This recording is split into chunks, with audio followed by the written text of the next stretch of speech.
Yo, Eric, we're over here on the paranormal hunt, and I headed over to this other building, and it's number 13. What is this someone on? My God.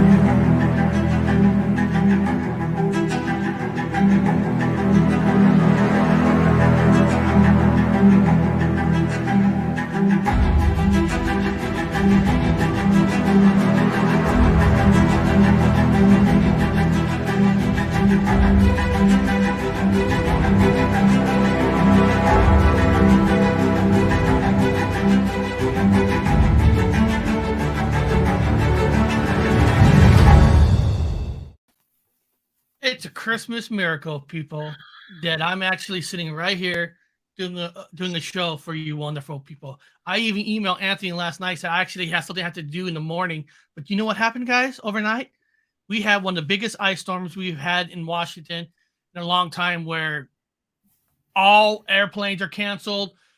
For all the road, I mean, it's just frozen and I ice. heard, man. It's bad weather, man.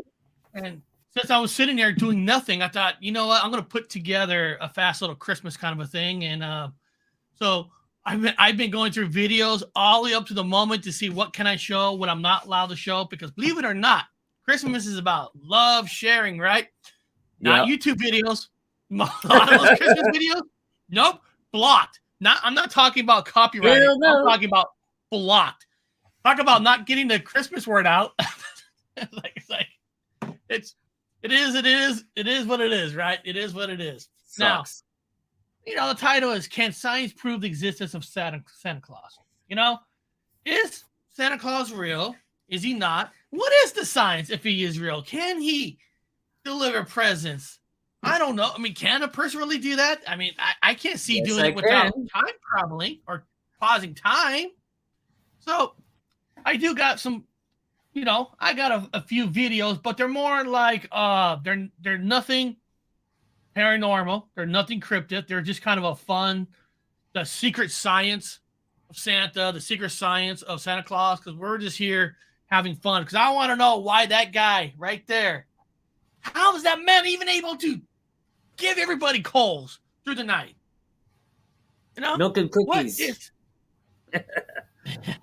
His cookies. So the first one is called The Secret Science. Let's see here. The Secret Science behind Santa Claus. Hopefully these don't get blocked. If I do, I apologize beforehand. But let's just get this Christmas spirit going. Hey everyone, Lacey Green here for D News.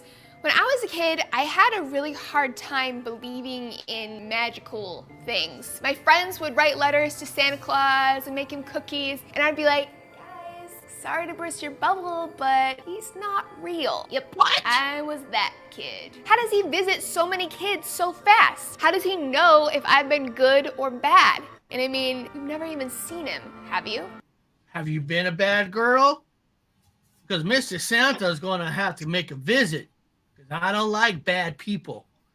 I'm going to put a coal in her coffin. I'm sorry, in her coffin. In her stocking. In her stocking. I'm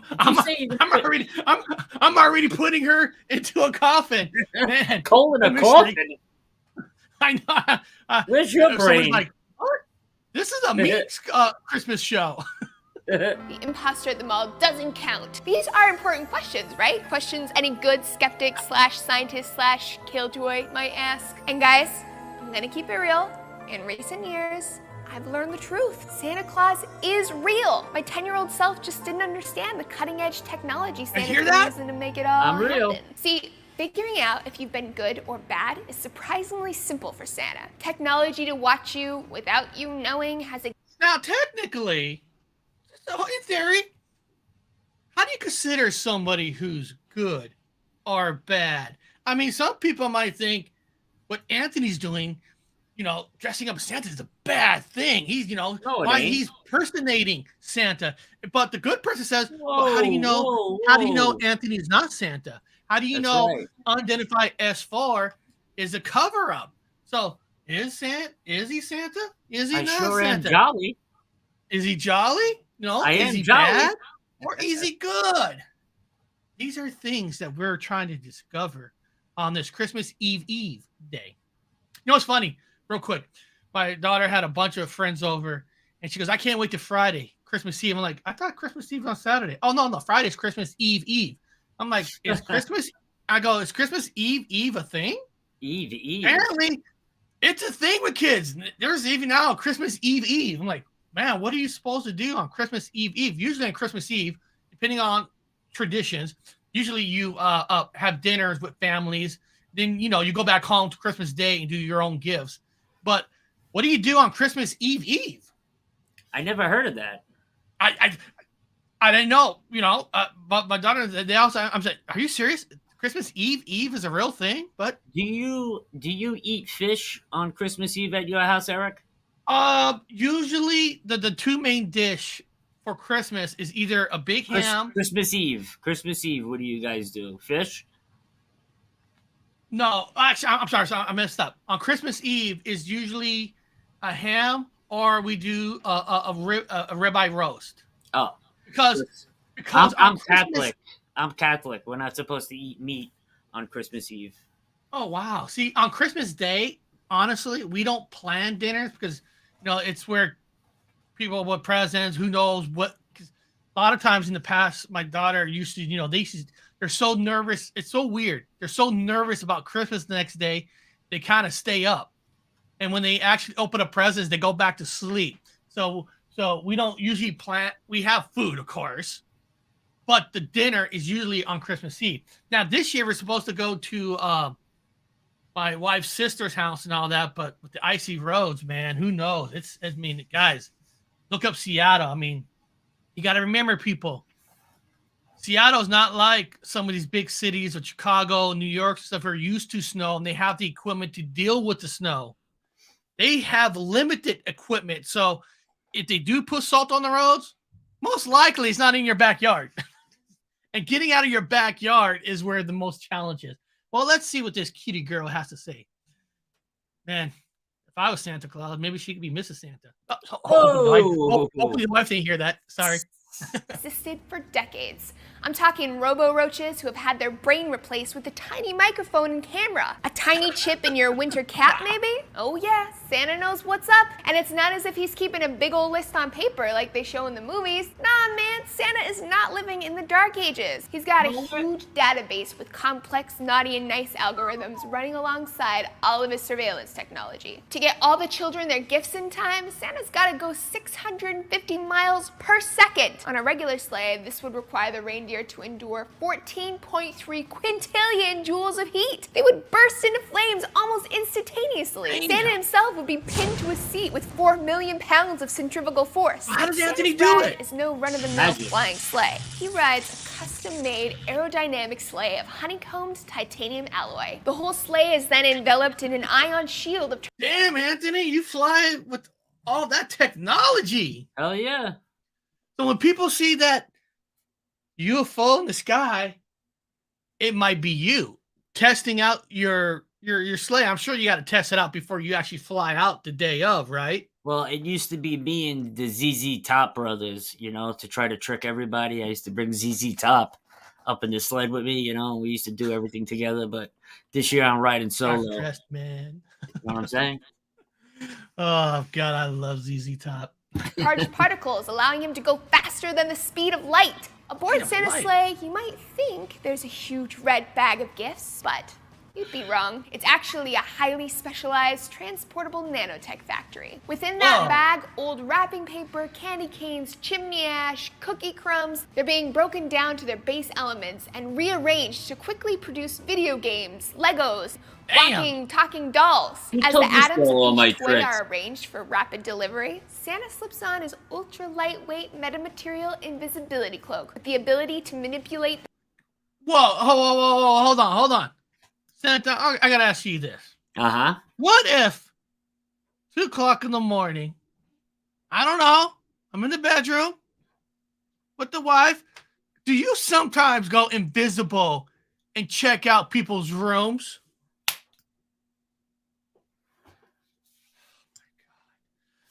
First of all, the question is, is cheating with the ghost, is having sex with the ghost is cheating or anything? Remember that paranormal talk? But with the Me Too movement, I think there might need to be a Me Too movement versus Santa Claus sneaking in and watching people in the middle of the night cloaking. That's kind of scary. Wow, man. How do you think I check my list twice? Ho, ho, ho, and everything. The path of light. Your eyesight is based on the reflection of light, and Santa's invisibility cloak has the ability to change those reflections you see. As it changes the angle of the light, you can look Potter right had that at too. him without ever seeing him. Now I know this may be hard to believe. A sleigh faster than the speed of light and invisible gift giving, these are no simple tasks. But mere humans are already well on their way to developing these real life technologies. There just happens to be a magical man with a fiercely intelligent squad of elves slaving away in the North Pole, making it happen that much faster. And his name is Claus. Santa Claus. Santa Claus. Wow, I just learned a lot of that science right there. Using science, using technology to get to places faster. And listen, it does probably make sense, right? Because on every single block you drive down now, new houses, apartments, buildings, everything is being built. How can Santa keep up with the movement of growth? Well, I have a magic scroll, right? I open that magic scroll up, and everything on there is digital, so everything's happening in real time on my scroll. That probably would make perfectly good sense. That is some good sense right there. Now, this next one is hold on. The secret, the science. There's another one. It's kind of titled almost the same thing, The Science of Santa, because there's a lot of science that deals with Santa. So let's check out this Science of Santa. It's Christmas morning. Santa's job is done. He's been around the world delivering presents to millions of boys and girls. It is a gargantuan task, and every year we wonder, how could he possibly get it all done? So we put our ace meteorologist, Ginger Z, on the case. She's been tracking him throughout the night, and you lost him somewhere over Kansas. Is that right, Ginger? That's right, I lost him. So difficult to track that, Santa. It's been a long night, and I set out to find out everything I possibly could. But that guy, you just can't track him. So how does he do it? Yeah, what they say. Up, and away! He's the ultimate man of mystery, prompting questions about everything from his reindeer to his beard. But never mind the man's facial hair. We wanted to find out how Santa does what he does. How does he circumnavigate the globe in the blink of an eye, when most of us can't seem to make it through airport security in under 5 hours? Yeah, especially today that most all flights right now are all canceled. I think only a few are allowed to go out. So, yeah, how does Santa do it when even when the weather is all bad? I make it happen. What is that science? To find out, we headed to Columbia University, where physics professor Bob Mowini teaches. If it's possible for a gentleman in a red velvet suit to make rounds and deliver this much material, we could all learn something. Consider this. There are roughly 2 billion children in the world. Even if Santa only delivers to the kids who identify themselves as Christian. You know, he said there's about just 2 billion kids. That's for kids. And adults, for adults, that's probably another 2 or 3 billion. Is it too much, Anthony, to ask yourself, Santa Claus, can we have at least 1 million of those subscribers? You got over like 5 million people, 5 billion. I know. Give us 1 million. That's a small percentage, right? We're going to hook you up this Christmas, me and Mrs. Claus. We're going to make you 1 million subscribers. We're going to get you. And people in the chat, well, you don't want 1 million subscribers. You got us. Guys, we love you all. When we say we want 1 million subscribers, that just means that we can actually make this truly a full-time deal and make it even better. You know, because there's so many things. Anthony and I, we all want to travel, but all that costs money. So we have 1 million subscribers. We would get more sponsorship, more of this. We could go out more and get you guys even better footage of what you're seeing now. So when we ask for 1 million, we're not replacing you guys. We're putting you guys on top. We would love to get out there and do more. You know? Let's check out Santa by the numbers. That's still 700 million kids. Assuming there are 3 kids per household, that's more than 200 million stops. He would have to refuel. It's an awfully long ways to go unless he has some power source that's not known to us. Then there's the whole speed issue. If Santa travels from east to west with the sun, maximizing available nighttime, he's got about 32 hours to get to all the children of the world. That means he needs to travel just under 1,800 miles per second. We don't have any vehicles that can approach those kinds of speeds, even in space. And look out if he hits you. You certainly would not want to get hit by Santa going at these speeds. Now, if you get hit by Santa, can you sue him? No, for the ho, ho, ho. Check it out.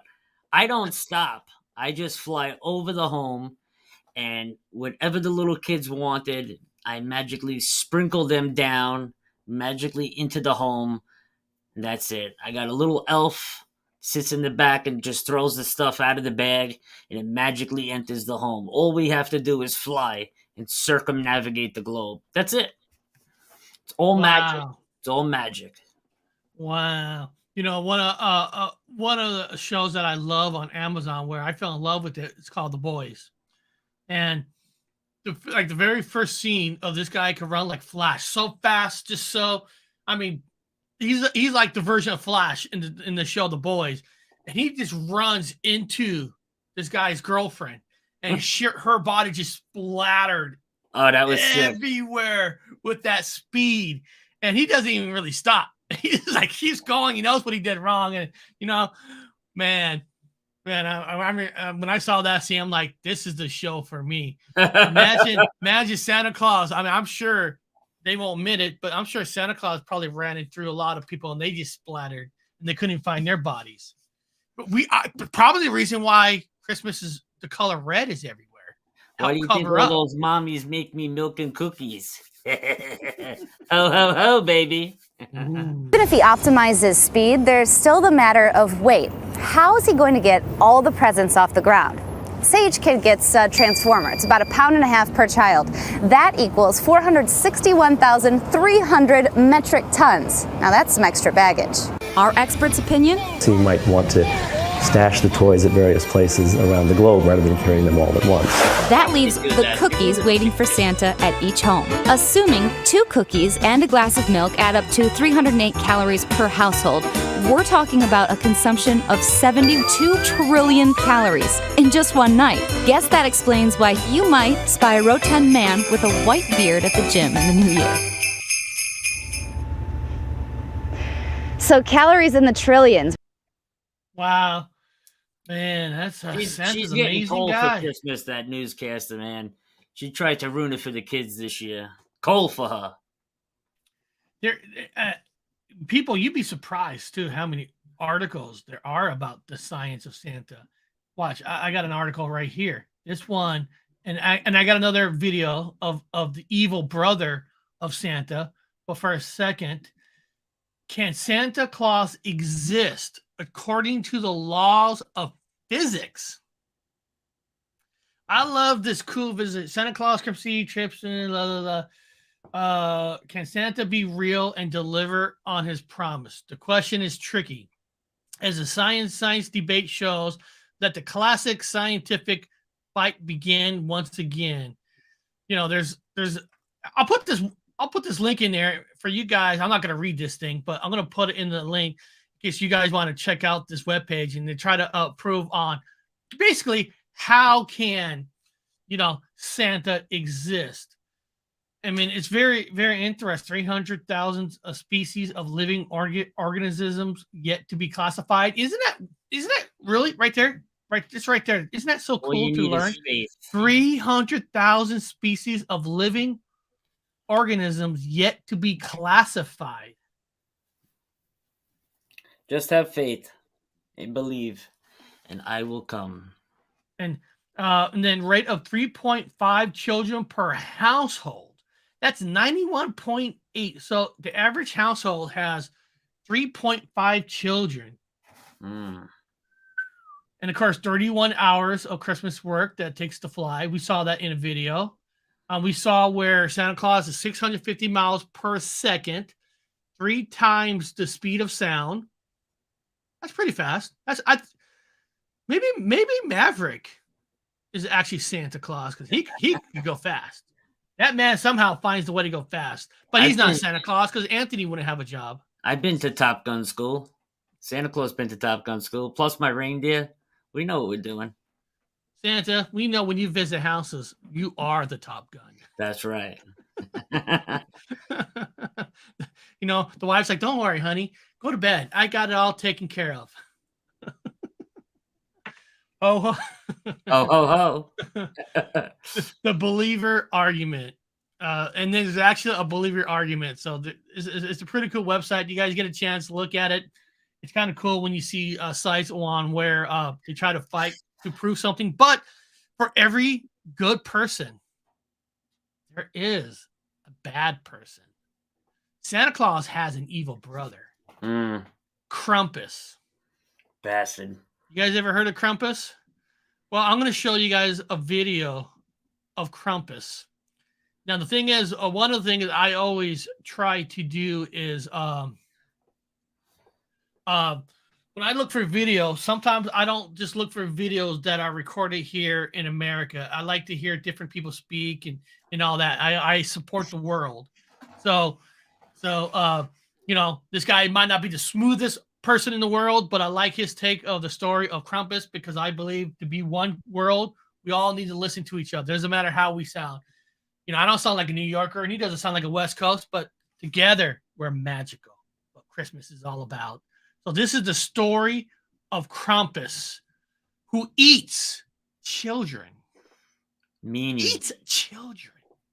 He used to beat me up when I was a He kid. comes on the evening of December 5th, a night they call Krampusnacht, armed with a bundle of golden painted bird sticks to beat naughty children with. You can usually hear him coming. The soft steps of one bare human foot alternate with the clip-clop of his cloven hoof. His name is Krampus, and he's the terror of Australia and the Alpine region. Is there anybody in Australia? You guys really take this Krampus to heart because I got another video of celebration of people in Australia who celebrate Krampus, and I'll show you that celebration after this one. So any of you from Australia, I don't know if our good friends, you know, we have friends from Australia. They're here today. Tell us, do you guys really love and live Krampus? Are you not nice people like Anthony and I? We got to know. Legends about his looks change from region to region. Some things stay consistent. Krampus is said to have pointed devilish horns and a long snake-like tongue. His body is covered in coarse fur and he looks like a goat crossed with a demon. His body and arms are strung with chains and bells, and he carries a large sack or occasionally a basket on his back to cart off evil children. It is believed that the long-horned, shaggy, goat-like monster with a long, angry face would visit the home of misbehaving children to punish them. It was believed he would give beatings and kidnap children, bringing them down to his underground lair to live for a year.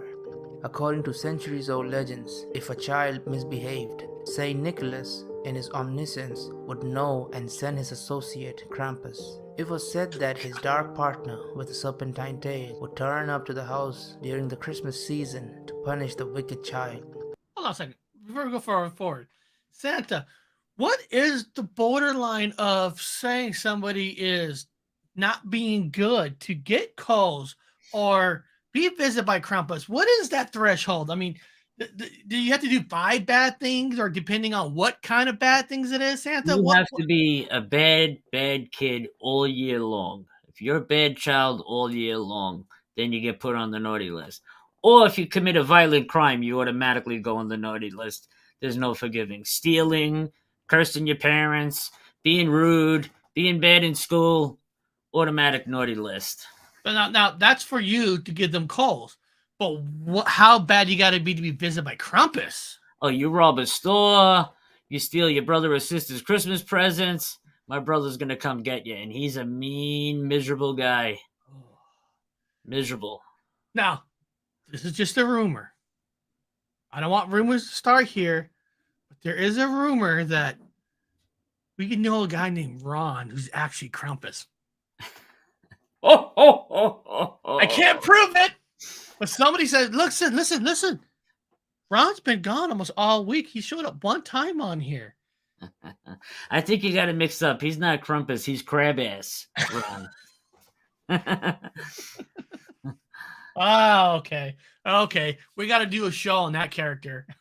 He would beat him with a bundle of bird sticks, whip him with horsehair, and throw him into a sack or wicker basket to take him down to hell for a year. On Krampus night, or Krampusnacht, the eve of December 5th, German children took care not to attract the attention of the intimidating beast, in hopes that Saint Nicholas would bring presents on Nikolstag, December 6th. Krampus comes to town the night before the feast of Saint Nicholas and makes the rounds of all the houses to mete out punishment to the naughty children. If you're lucky, you might get a swat with a birch branch. If you're not, you'll wind up in the basket. After that, your fate is anyone's guess. The legend suggests that you might be eaten as a snack, drowned in a river, or dropped off in hell, stuffed into Krampus' sack, and hauled off to his lair to be tortured or eaten. Today, Krampus has his own celebration on the day before the feast of St. Nicholas. In the Alpine region, every evening on December 5th, elegantly dressed St. Nics pair up with monstrously outfitted Krampuses and make the rounds of homes and businesses, offering gifts and playful threats. But the best part is the city-wide celebrations where people dress up as Krampus and run throughout the city. The activity is especially popular among young men who chase friends and passerby through the street with bird sticks. Shockingly, Krampus's roots have nothing to do with Christmas. Instead, they date back to the pre-Germanic paganism in the region. His name originates with the German Krampen, which means claw, and tradition has it that he is the son of the Norse god of the underworld, German.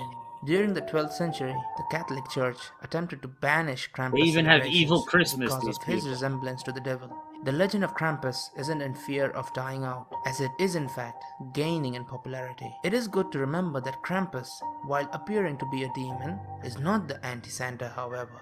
Since ancient times, he has worked alongside Santa to ensure that people had respect, behaved, and were good enough to each other. What better holiday sentiment can there be? Happy holidays, everyone. Hope you have a great golden painted bird stick.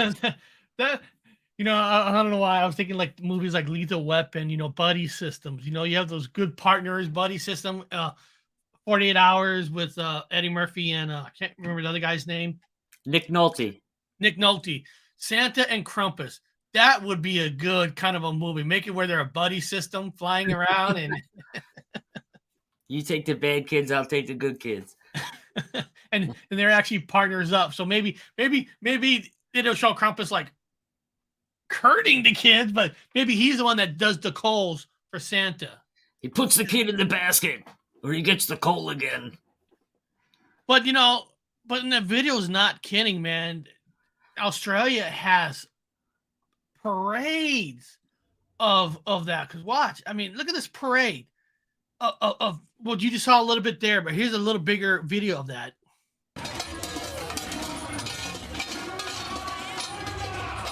I mean, this is a parade in December.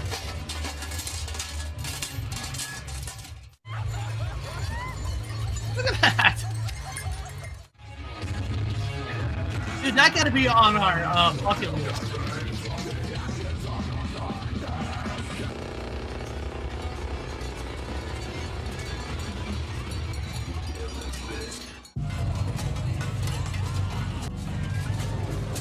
Look at that. This is crazy. Oh, man. Look at that. This is in Australia, people.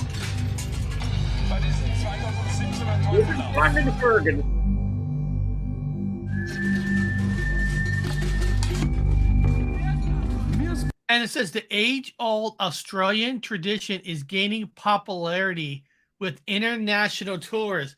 So people are actually flying around the world to go to this Krampus parade. I mean, it's yeah. Why not? why, dude. When you listen, when you travel, I would love it if there's a something that's a little extra that you don't see on a normal day basis, you know, and go in there and be able to say, we saw a whole parade of Krampus. I mean, that is on my bucket list. What's it say? Wally's World says it's Christmas Eve in New Zealand. New Zealand starts Christmas. Merry Christmas, boy. All right, good, New Zealand. Let me see here. So much being good for goodness sake. Be good or else. You better be true. good for goodness. That's true. Krampus puts the bad kids in place. My parents always warned me of Krampus. Well, I grew up with one parent, of course, my father, and I don't even think my father he probably never even heard of Krampus. So that was Krampus. We talk more about Bigfoot than Krampus. Terry Brown, Rare Experts is great Krampus type Christmas horror film. Oh yeah, the Krampus movie is actually good. I really enjoyed it. It was a good movie. It really was. When I first saw the trailer, it made it look like it's going to be, I don't know, like a goofy kind of a comedy. I mean, really, the trailers didn't know good. And when I'm watching, like, oh, wow, this is better than I thought it was going to be. You know, I mean, that was cool. And now, guys, this is what I'm going to show next.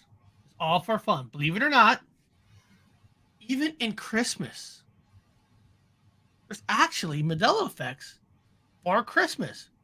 So I found a channel that does about 4 or 5 different Mandela effects of Christmas in the Christmas spirit. Let's see what some of these Mandela effects are for Christmas. What did I title that thing? Mandela effect for Christmas. That's what the title is. So let's see. What are some Mandela effects for Christmas? That's the wrong kind of a share. I got to click share video file. Here we go. Let's see what this guy said. My friends, it's Christmas time. You know, I like the Mandela effects, so I want to tell you guys today a couple Mandela effects that have to do with Christmas. There's a lot of them out there, but these 3 are pretty interesting.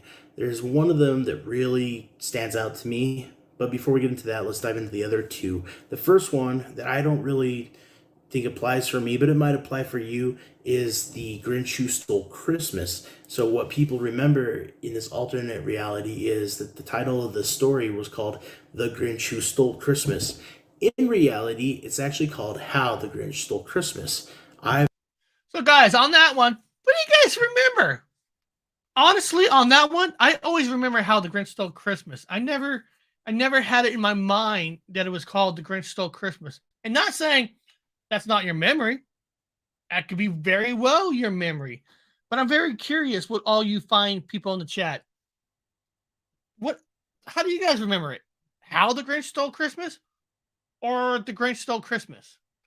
I have always remembered the word how, those were Dr. Seuss books were books that we read as a kid because we could check those out of the school library. So Pam Smith wrote How. That's what I remember. How the Grinch Stole Christmas. Am I wrong? That's what it's called. How the Grinch Stole Christmas. But there is a population that believes that the word how was never in there. Now I always remember how for me, but like I said, guys, your memory is your memory. It is what it is. I want to thank my flock for donating $5 to the channel. Listen, I know Christmas is Sunday. It's appreciate it. You didn't have to do that. So I know a lot of our wallets go empty because of Christmas. So that's very nice of you, my flock. Thank you very much. Hey, well, Eric. Yeah. I created a Christmas miracle. You want to see? Yeah. Go ahead and hit the video with the car on the bottom. Oh. It's snowing outside. Check it out, everybody. It's snowing in New York City, baby. Just started snowing. All right. Here it comes. Merry Christmas. And that's happening right now? Right this second. He is having a Christmas. He is having a Christmas. Well, let's find out number 2. Always remembered it as How the Grinch Stole Christmas. Okay, let's go to the next one. The effect, a little bit more interesting, is that Jingle Bells is not actually a Christmas song. Now, I recall in the last few years, people starting to talk about how it's not really a Christmas song, it's a Thanksgiving song. But the reality is, not only is it not a Christmas song or even a Thanksgiving song necessarily, if you actually read the lyrics to Jingle Bells, it's a song about guys that are drinking at the bar, having a few too many drinks, and end up going out and trying to pick up women on, like... Yeah, this one I would throw out of any conversation for me on my channel of anything Mandela versus that one, because there are actually couple Christmas songs that technically really has nothing to do with Christmas, but somehow they got locked into Christmas. I'm trying to remember. There's a song. It's one of the main songs of Christmas. Is actually about a man, believe it or not, having an orgasm about a woman, and somehow it's considered one of the top 10 Christmas songs of all time. I'm trying to remember. You know my favorite Christmas song? What? I saw mommy kissing Santa Claus. Hey, watch out. Ooh, Mike Johnson became a sponsor of the channel. Thank Mike you. Johnson, my brother. Here, let me do a couple videos for you and my flock.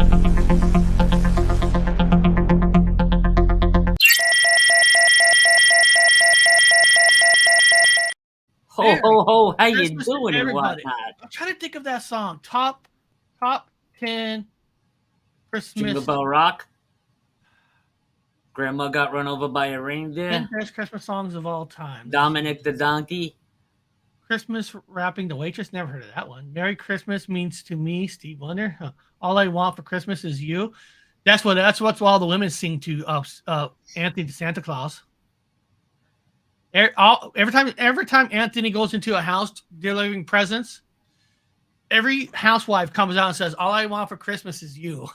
I only deliver to the ho-ho-hos. White Christmas, Christmas Eve, All I Want for Christmas. What song are you thinking of? Oh my God, hold on. Deck the Halls, 'Tis the Season.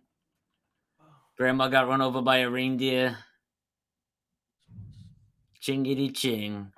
Dominic the Donkey, chingity ching. The Italian Christmas donkey. God, I freaking... Who sings it? I know what a lot of people sing it. I know Bon Jovi sung it too live. Bon Jovi. Oh. Bon Jovi. And there'll be snow in Africa this Christmas time. That song? No. Free the world, free the world. Let them know it's Christmas. Let me see here. I'm looking here. Not Blue Christmas. This is the word. Hallelujah. Here, I'm gonna copy and paste it.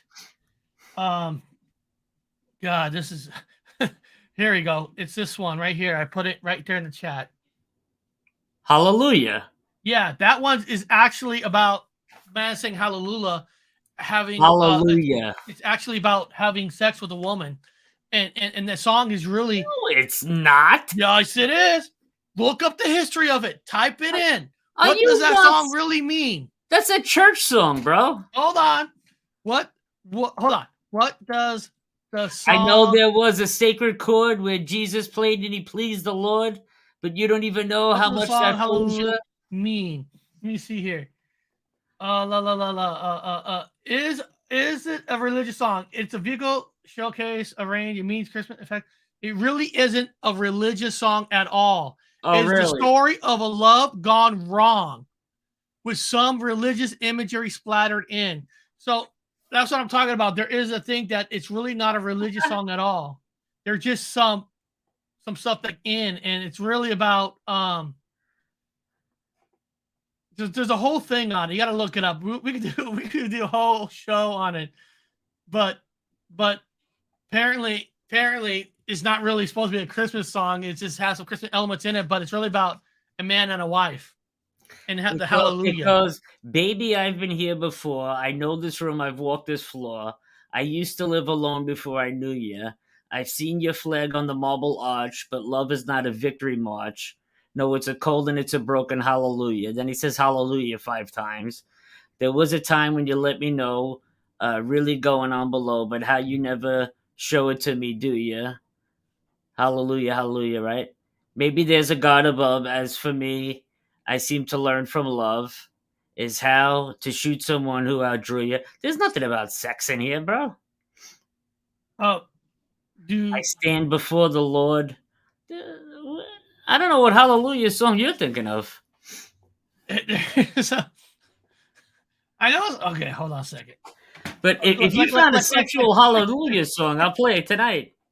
Like here. I'm not. We'll go on, but like right here, hallelujah is about sex.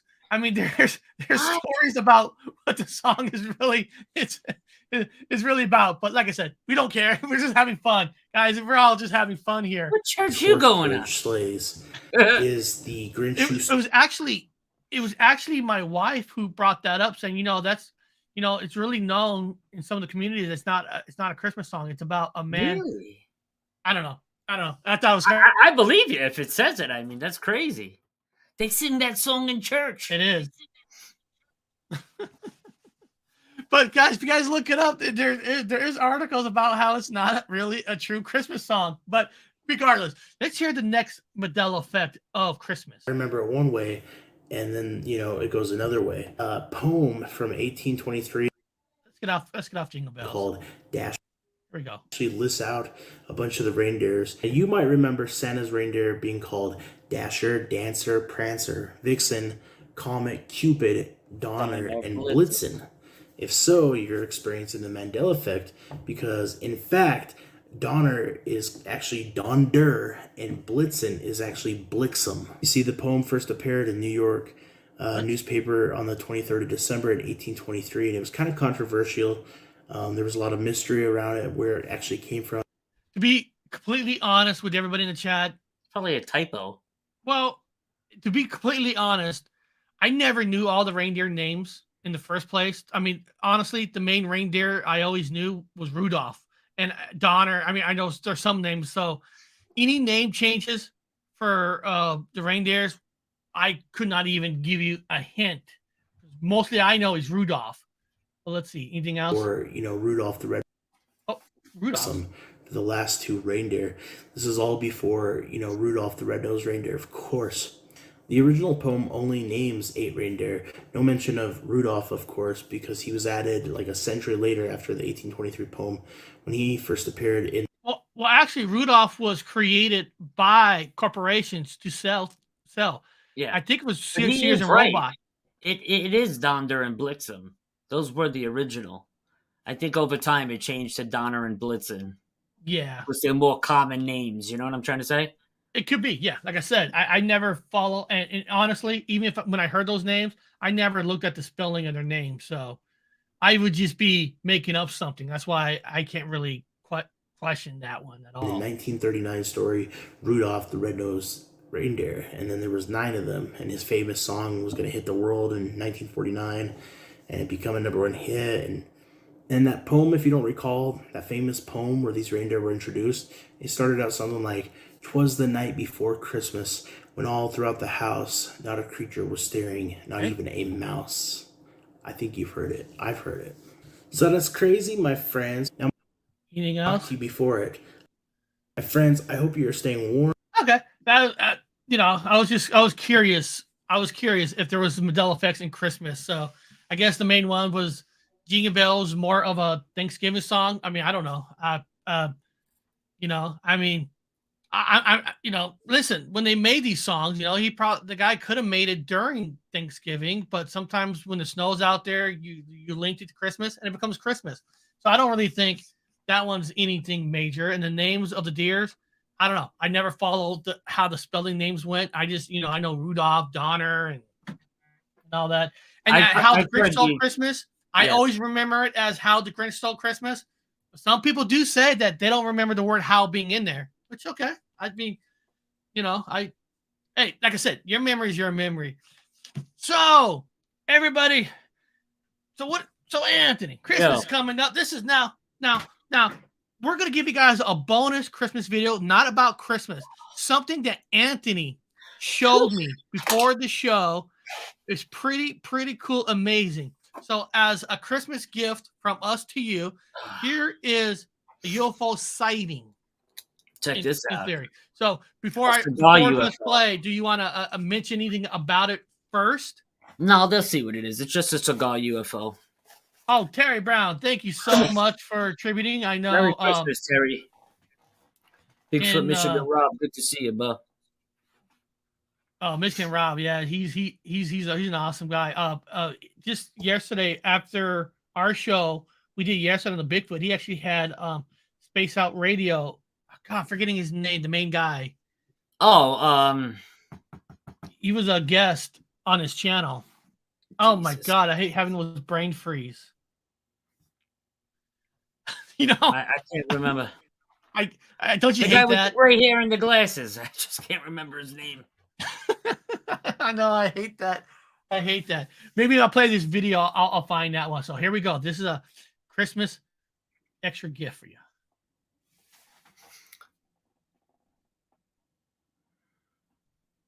So just pay attention. It flew by once, but now you'll see it whip by again, and that's slowed down. That's what the object looks like on the top left.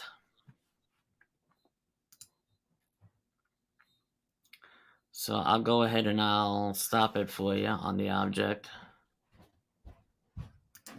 So there's the object. It's actually two separate objects. So take a look right there. You'll see one. Dave Scott, sorry. Dave Scott, there you go.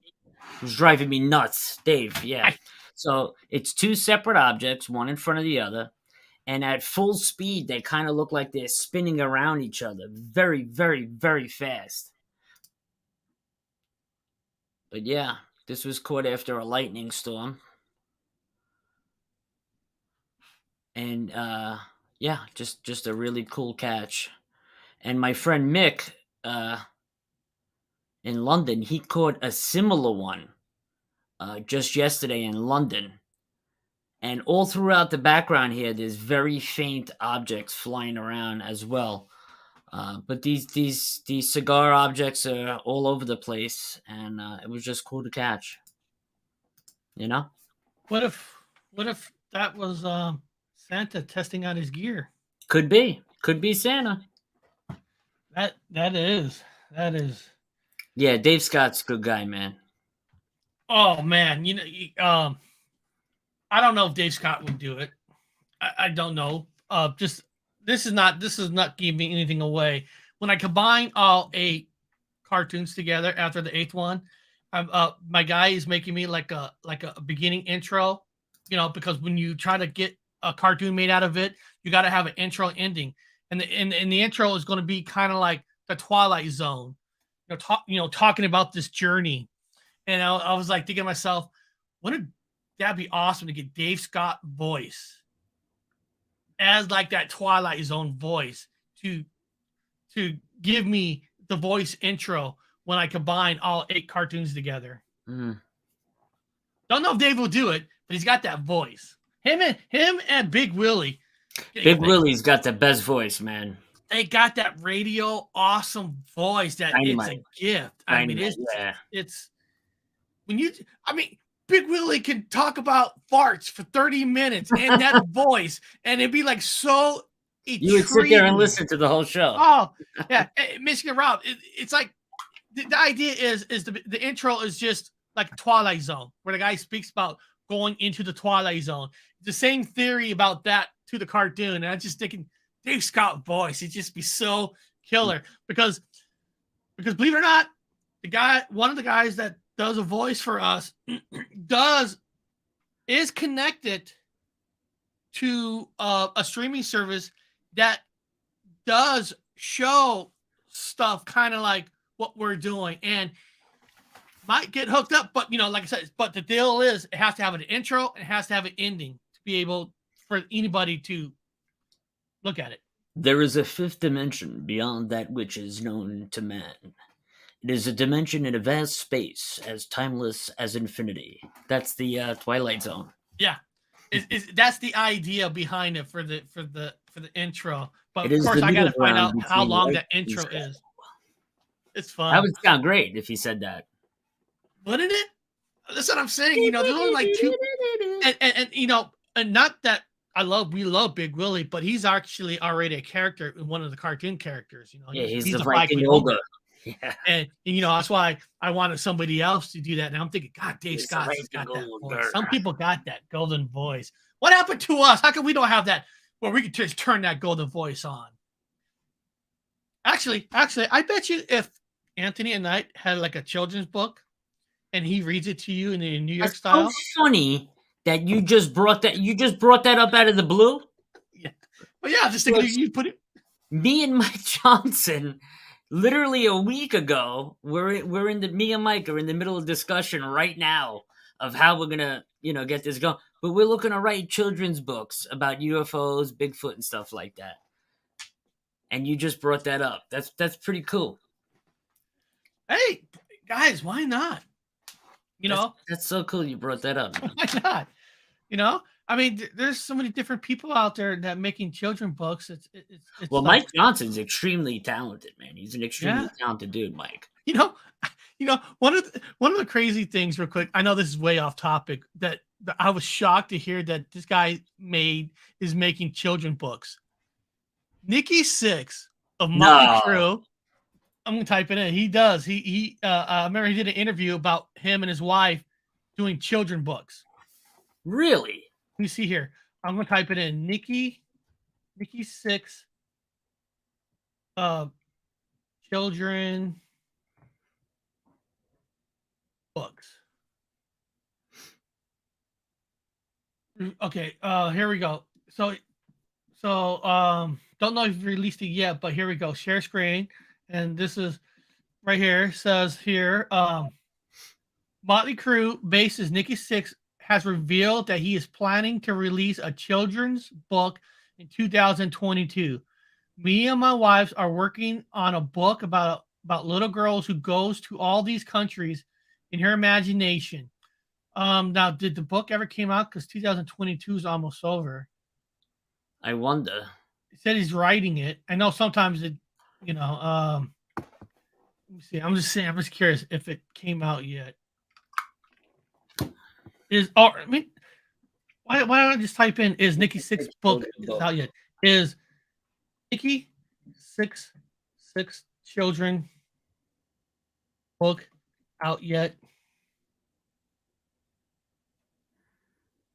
Maybe it's not out yet. I don't see it. It everywhere it just says writing. Maybe it's not done yet. Maybe it's going to be released Christmas or something. But what's cool is what's cool is the imagination to do stuff in a children's book. I mean, Mike Johnson wrote. Yeah, I'm working on 2 books right now, but are all AI generated. I'm using text to speech, graphic generator, and voiceover. Yeah, I seen one of his children books. They were incredible. Listen, here's a Mandela effect right here. Freaky geek. I thought the Twilight Zone was a 4th dimension. The 5th. It's the 5th dimension. Yeah, but Freaky remembers 4th. I wonder how many people remember 4th versus 5th. Now, hey, beyond that, hey guys, seriously, this weekend, I got your email a day later, Eric. No problem. I invited him in on our show yesterday, and I should have texted him because I have his phone number. I didn't text him. He didn't see it in time. But listen, his show was 1 hour after hours. That is tough to do when you have a guest like Dave Scott coming on. It goes like this, the Twilight Zone. There is a 5th dimension beyond that which is known to man. It is a dimension as vast as space and as timeless as infinity. It is the middle ground between light and shadow, between science and superstition, and it lies between the pit of man's fears and the summit of his knowledge. That's the Twilight Zone. Freaky Road, not saying I'm right, just saying, listen, dude, Freaky, if that's what you remember. Everybody hears things differently, you know what I mean? You may have heard 4th dimension at some point on some movie. If, some of us believe that time travel is possible. And if you believe that time travel is possible, then you have to realize that some things in time will change depending on what theory works or not. Right. And some people will memories just automatically change to it, but there's a belief that sometimes that memory can't automatically switch when something has happened. So I mean, it's how many times, Eric, have we heard things where we thought it was one way and it was another? That's what the Mandela effect's all about, right? Yeah. Seeing and hearing things. Yeah. So let me pull up your channel and then we'll call it good for today. I want to pull up your channel. There you go. Pull up your channel. So this Sunday, because people asked for it and they want it, you are going to do a fun little Christmas special live show at. Actually, we're going to be at my family house in New Jersey. So we'll all, Christmas Sunday. So we'll all spend Christmas with my family. I'll walk around the house. You guys will meet my crazy family, and we'll do that for a little while, maybe for a half hour or so. Because you all wanted a Christmas show, so I'll do it for you. And look, so your channel. My Flock is a new member of your channel. No, she's always been a member. Or maybe she had to renew it. Or she either renewed it or upgraded it. Welcome. She upgraded it. Oh, you're right. You can't upgrade. That's right. And she upgraded it. That's right. I forgot. You can't upgrade it. And that's going to ask you to be walking around your house and all that. Are we going to see anything scary? Walking around the house? In my house? No, my family house is beautiful. No hauntings? No, nothing known? Not in that house, no. But beyond that, everybody, if we don't hear from you, because we know Christmas Eve's tomorrow, be safe. Like here in Seattle, we're on an ice freeze, one of the worst ice storms that we've had in, I don't know what they said, like 20 years. So, be safe out there and, be kind to everybody. Just be kind. Love one another. If I don't see you Sunday. Don't let anybody bring you down. Right. Enjoy your Christmas. Christmas. You know certain shows are negative, that sometimes people watch negative shows for whatever reason. Stay away from the negative shows this weekend. It's all about good spirits. Positive. Have positive attitude. Listen, have a Merry Christmas, a Happy New Year. I'll see everybody Sunday. Hopefully Eric can jump in for a little while and say hello if he's free. Whoever comes, maybe you guys want to jump up on the channel and be on the panel just to say Merry Christmas. But aside from that, God bless you and all your families. Merry Christmas, Happy Hanukkah, season's greetings to everybody. From Eric and I, we love you, and I'll see you guys on Sunday. See you guys this Sunday. Talk to you guys all later. Here's my Indian.